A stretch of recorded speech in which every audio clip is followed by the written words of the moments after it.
정의화 의장 국회의장께서 오늘 국회개혁자문위원회의 활동 결과를 보고받고 연중 상시 국회 운영과 같은 국회 운영제 개선 방안을 마련했습니다.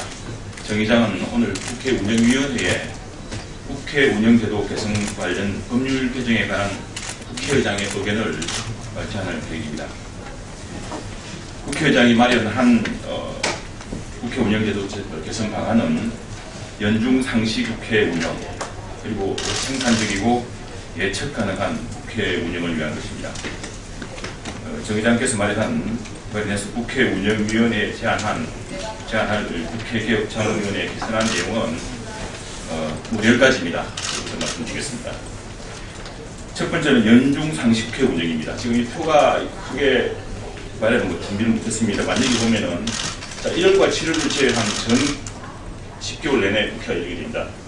특히 3월, 5월에는 이렇게 3주차 3월과 5월에 각 2주간 국회를 열어서 상임위 활동이 진행됩니다. 그 다음에 8월 달에 지금 17일부터 8월 3주차, 4주차에 이렇게 16일부터 31일까지 임시회를 열도록 이렇게 그렇게 국회법에 아주 규정을 하자라고 제안하셨습니다.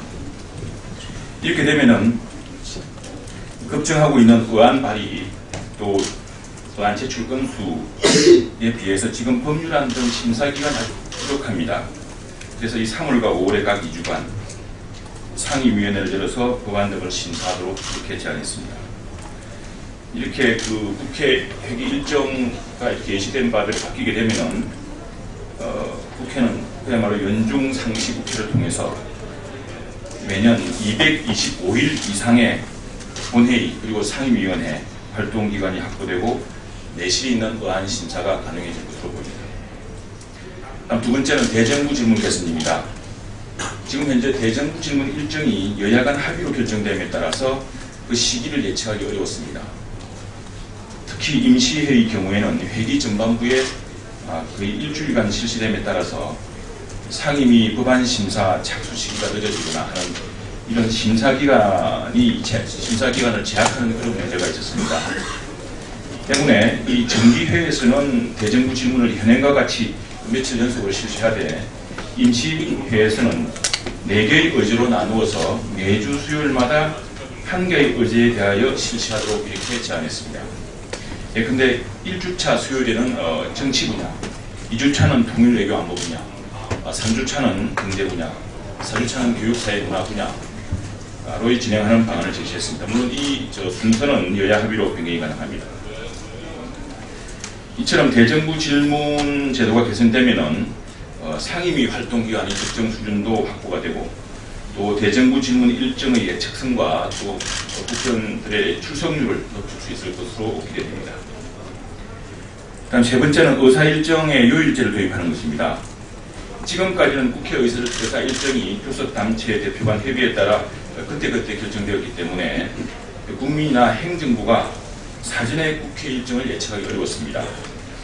그래서 상임위 전체에 의해서 한 번에 수백 건의 법안을 상정하는 현실을 감안하면은 요일별로 본회의와 상임위원회 의사일정을 운영하는 것이 예측 가능하고 또 보다 생산적일 수 있겠다라는 것이 제안 내용입니다. 구체적으로 말씀드리면은 이 본회의는 매주 수요일과 목요일 오후 2시에 열고 또 수요일에는 의제별 대정부 질문을 실시하고 목요일에는 안건을 처리하도록 이렇게 제안했습니다. 또 상임위원회의 경우도 법안 등 안건 상정 또는 의무 보고를 위하여서는 월요일과 화요일에 각각 오후 2시에 전체 회의를 계획하도록 하고 공청회와 청문회는 금요일 오전 10시에 개최하는 방안을 제시했습니다. 그리고 각 상임위의 소위원회 활동도 수요일과 목요일 오전 10시에 이렇게 개최하는 방안을 제시했습니다. 이처럼 요일별 상임위원회 및 본회의 운영으로 의정활동의 예측 가능성을 높일 수 있고 또 세종시 이전 부처와 국회 간 업무 프로세스를 보다 효율화할 수 있을 것으로 이렇게 전망됩니다. 네 번째는 위원회 청문회 제도 활성화입니다. 이 중요한 안건의 심사뿐 아니라 소관 현안의 조사를 위한 경우에도 각 상임위에서 청문회를 실시할 수 있도록 청문회의 개념을 보완했습니다. 이걸 이제 상임위가 있는 일반 청문회라고 말하는데요. 이 일반 상임위 일반 청문회는 앞으로 국정조사와 함께 국회 활동의 중요한 축으로 만들자는 이런 제안입니다. 지금 현재 국정조사는 여러 상임위 관련 특정 현안을 주로 조사를 하고, 반면에 이제 이 상임위의 일반 청문회는 상임위별 주요 현안에 대해서 실시할 수 있도록 이렇게 구분 운영하자는 제안입니다. 그렇게 되면은 이 위원회 차원의 현안 조사와 수시 감독 기능이 훨씬 더 확대될 것으로 전망됩니다. 지금 아시는 바와 같이 일반 청문회의 경우도 기관 보고와 증인 채택은 국정조사와 동일한 규정이 적용되고 있습니다. 그런데 그동안 이 일반 상임위원회 일반 청문회 개최 실시가 아주 저조했습니다. 이를 보다 현실화해서 국정조사 못지않은 현안 조사를 신속하게 진행할 수, 상임위별로 진행할 수 있도록 하자, 이런 취지입니다. 다음 다섯 번째는 과잉행정입법 통제 시스템을 강화하겠다는 내용입니다. 어제 국회의장과 국회의장단이 국회 상임위원장님들을 모시고 보고한 내용이 있습니다. 그게 뭐냐면은 지금 정부의 여러 그 법령 중에 보면은 국회가 제정한 법률의 취지와 위임 범위를 벗어난 과잉행정입법 사례가 많다는 것입니다. 그래서 이 과잉행정입법을 통한 행정부의 무분별한 규제, 또 국민의 권익을 제약하는 그런 문제를 개선하기 위해서 국회 사무처 법제실이 각 상임위원회가 의뢰한 과잉행정입법 사례에 대한 검토 업무를 담당할 수 있도록 국회법에 그런 근거를 마련하자고 제안했습니다. 또 국회의 행정입법 시정요구권을 신설하자고 제안했습니다. 이와 함께 법안심사, 각 상임위원회 법안심사 소위에서도 행정입법 검토 업무를 부여할 수 있도록 하자는 내용입니다. 다음 여섯 번째는 헌법재판소의 위헌 결정에 대한 국회 심사 절차를 도입하자는 것입니다. 그동안 헌법재판소의 위헌 법률 결정이 있어서도 이 상임위원회 심사 절차가 좀 미비했습니다. 때문에 이 헌법재판소 결정을 보다 신속하고 정확하게 논의할 수 있는 계기와 절차를 마련해서 국민의 기본권 보호에 더욱 충실하다는 내용입니다. 다음 일곱 번째는 국회의원 체포동의 개선입니다. 지금 현행법에 따르면 체포동의안 처리 기한이 있습니다. 72시간인데요. 이 시간을 경과하면 표기를 할 수 없게 되어 있습니다. 그래서 이건 국회의원 특권 사례로 하나 많이 언급되었습니다만, 그래서 이 72시간이 경과하더라도 이 동의안을 처리할 수 있도록 국회법을 바꾸자고 제안했습니다. 개선안을 보면은 체포동의안 처리기한이 경과한 경우에도 의장이 처리기한 이후 첫 회의에 이 체포동의안을 상정할 수 있도록 의무화하는 그런 방안을 제안했습니다. 다음 여덟 번째는 국회 민원 처리 개선 방안입니다. 이건 자료를 참고해 주십시오. 다음 아홉 번째가 있습니다. 이게 긴급 현안 발언 제도를 도입하자는 것입니다. 지금 국회에서는 여야 간 입장 차이가 크거나 또 의사 일정이 합의되지 않을 경우에는 국회가 장기 공전하는 사태가 많았습니다. 그래서 이런 문제를 조속히 타결하고 국회를 또 정상화시킬 제도적 장치도 또 미비한 게 사실입니다.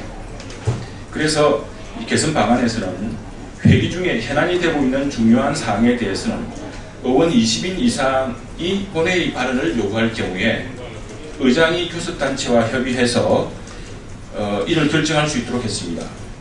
특정 쟁점 현안에 대한 본회의 발언 제도를 통해서 의사일정의 조속한 타결과 국회의 조기 정상화, 그리고 국민들의 알 권리를 충족시키는 이런 긍정적 효과가 있을 것으로 기대됩니다. 마지막 열 번째입니다. 이 무쟁점 법안은 신속하게 처리할 수 있도록 하자라는 제안입니다.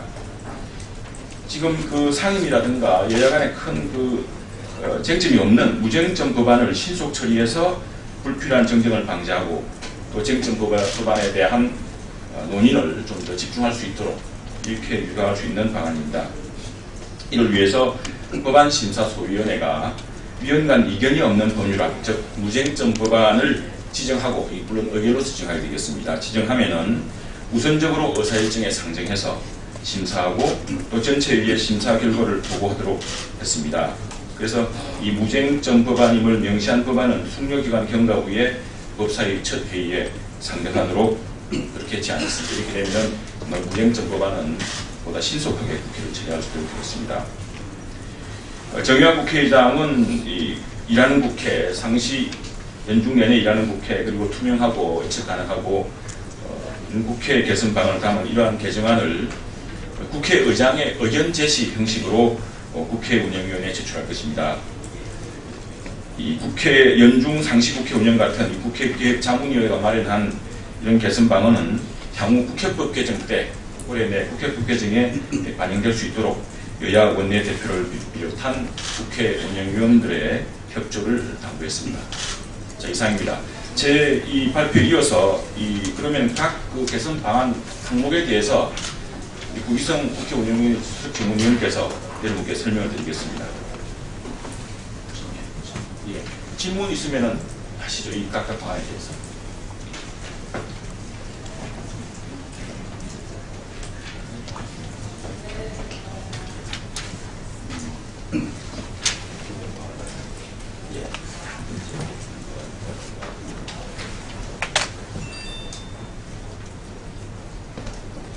그 연중 상시국회 운영 관련해서 하나 좀 강조해서 말씀드릴 것은 지금 그 연간 한 5,000건 이상의 법안이 좀 제출되고 있습니다.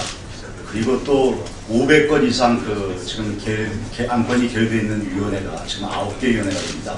그래서 회기 중에만 그 법안을 다루는 데는 그 심사 기간이 상당히 부족합니다. 따라서 그 폐회 중인 3월과 5월 그 둘째 주, 셋째 주 이건 임시회가 아니고요. 상임위원회 폐회 중 정례회이기 때문에 그 토요일, 일요일 제외하면 한 10일간 정도를 집중적으로 법안을 심사할 수 있도록 해서 지금 그 일하는 국회상 정립하자는 그런 내용이 되겠습니다.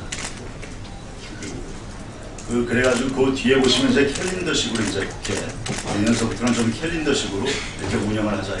아까 대변인께서 상세히 말씀드렸기 때문에 그 내용은 좀 생략하고요. 대정부 질문제도는 아까 그 상세히 말씀을 드렸습니다만 지금 대정부 질문제도의 그 운영 과정에서 좀 드러난 문제들이 있어서 좀 더 이 효율성 있고 좀 집중도 있게 한번 그 대정부 질문을 운영할 필요가 있다 해서 대정부 질문 시간이 지금 현재 답변 시간 포함하면 지금 15분으로 되어 있는데 답변 시간 포함하면 한 25분 정도가 됩니다. 그래서 3분을 단축을 하면 한 12분씩 그 대정부 질문 시간하면 답변 시간 포함하면 한 20분이 됩니다. 그럼 1시간에 3분이 할 수 있기 때문에 1시간에 3분 하면 4시간이면 12분이 할 수 있습니다. 그래서 오후 2시부터 6시까지 위원 수는 현행과 같이 동일하게 하고 그 시간은 2시부터 6시까지 이렇게 할 수 있도록 이렇게 해서 좀 대정부 질문의 어떤 그 집중도나 효율성을 좀 제고하자는 그런 내용이 되겠습니다. 그 다음에 아까 의사일정 요일제는 지금 이제 상임위원회하고 우리 위원회 본회의 의사일정 작성 기준이 지금 현재 마련되어 있지 않기 때문에 상당히 그리고 또 교수단체 협의로 일정이 작성되다 보니까 이게 굉장히 예측성이 떨어지고 있습니다. 그래서 그 의사일정 요일제를 도입하자는 내용이고요. 그래서 아까 말씀드린 대로 월요일날, 화요일날은 그 상임위원회를 하는데 상임위원회 지금 월요일날, 화요일날 오후 2시로 이제 그 본회의 상임위원회 개의 시간을 정한 것은 월요일날이 그 장관 주재 그 간부회의가 있고 또 세종시 이동 시간을 좀 감안해서 그 2시에 하는 게 오후 2시가 좀 바람직하다 이런 생각이고요. 또 화요일날은 국무회의가 있기 때문에 오후 2시에 하는 걸로 이렇게 되어 있습니다. 그리고 이제 수요일날은 이제 대정부 질문, 수요일날하고 목요일날은 각각 오후 2시에 본회의에서 처리하는 게 이제 다루는 안건이 대정부 질문하고 그 다음에 이제 그 안건 처리인데 대정부 질문은 그래서 수요일날 오후 2시 아까 말씀드린 대로 그렇게 진행을 하고 목요일날은 이제 안건 처리를 위한 본회의를 여는 걸로 되어 있습니다. 그리고 금요일날은 아까 이제 우리 말씀드린 대로 청문회 개념을 보완해가지고 청문회를 활성화할 경우는 좀 금요일날 공청회 청문회를 좀 오전 10시에 하도록 이렇게 되어 있습니다. 그리고 아까 지금 위원회 청문회 제도 활성화는 지금 우리 국회법에 청문회 상임위원회에서 청문회를 하는데 중요한 안건의 심사로만 이렇게 규정이 되어 있기 때문에 소관 사안 중에 좀 현안이 발생했을 때 그걸 조사할 수 있느냐 이런 게 지금 명확하지 않아가지고 그 청문회 개념을 명확하게 국회법에 규정하고 이를 활성화하려는 그런 내용이 되겠습니다. 그 다음에 이제 행정입법 통제 시스템은 아까 충분히 설명이 되기 때문에 지금 우리 국회법에 대통령령 총리령 부령에 대해서만 우리가 국회가 심사할 수 있도록 되어 있습니다. 그래서 근데 규제를 통한 고시 그러니까 그 고시를 통한 규제가 많이 지금 증가하고 있기 때문에 이에 대해서도 국회가 심사할 수 있도록 법을 보완하는 그런 내용이 있습니다.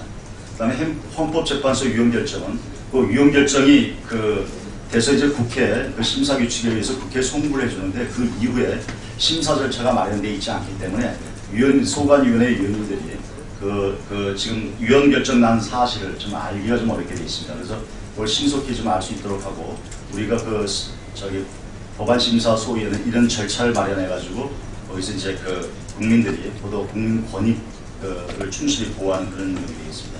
그다음 아까 국회의원 첩보동의안 개선하고 민원 처리 개선하고는 아까 설명이 상실이 있기 때문에 생략하고 긴급 현안 발언제도 이렇게 이제 새롭게 들어오는 내용이 되겠습니다.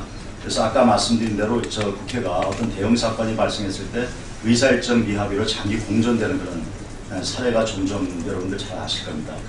그래서 이 교수단체 근데 그렇게 됐을 때 국민들은 그 쟁점에 대해서 정확하게 알기 어렵고 또 교수단체도 입장을 정확하게 전달할 그런 통로가 마련되어 있지 않습니다. 그래서 그런 특정 현안이 발생했을 경우에 이건 정부에 대해서 긴급 현안 질문하는 게 아니고요. 위원들 상호 간의 교차로 교수단체의 입장을 국민들에게 충분히 알리는 그런 제도라고 이해하시면 되겠습니다. 그 다음에 무쟁점 법안 신속 처리 관련돼서는 그 무쟁점 법안들이 쟁점 법안과 연계돼가지고 처리되지 못하는 그런 사례가 좀 있었습니다. 그래서 무쟁점 법안은 법안심사소위원회에서 심사하는 과정에서 위원들이 이거는 무쟁점 법안이다 이렇게 판단을 하시면 의결로 무쟁점 법안을 지정해서 우선적으로 의사일정에 상정해서 심사하고 또 이제 법사위원회 보낼 때도 무쟁점 법안이라는 걸 명시해서 법사위원회에 회부를 하고 그럼 법사위원회 숙려기간이 경과되면 의사일정에 우선적으로 상정하고 본회의도 역시 같은 지체 없이 본회의에 이제 심사보고서가 제출되면 의사일정으로 상정해서 처리하도록 함으로써 좀 무쟁점 법안들에 대해서는 신속하게 처리하는 그런 제도를 도입하는 그런 내용이 있습니다. 자, 이상 보고를 마치겠습니다. 자, 수고하셨습니다. 그리고 남은 질문은 국회에서 받도록 하겠습니다.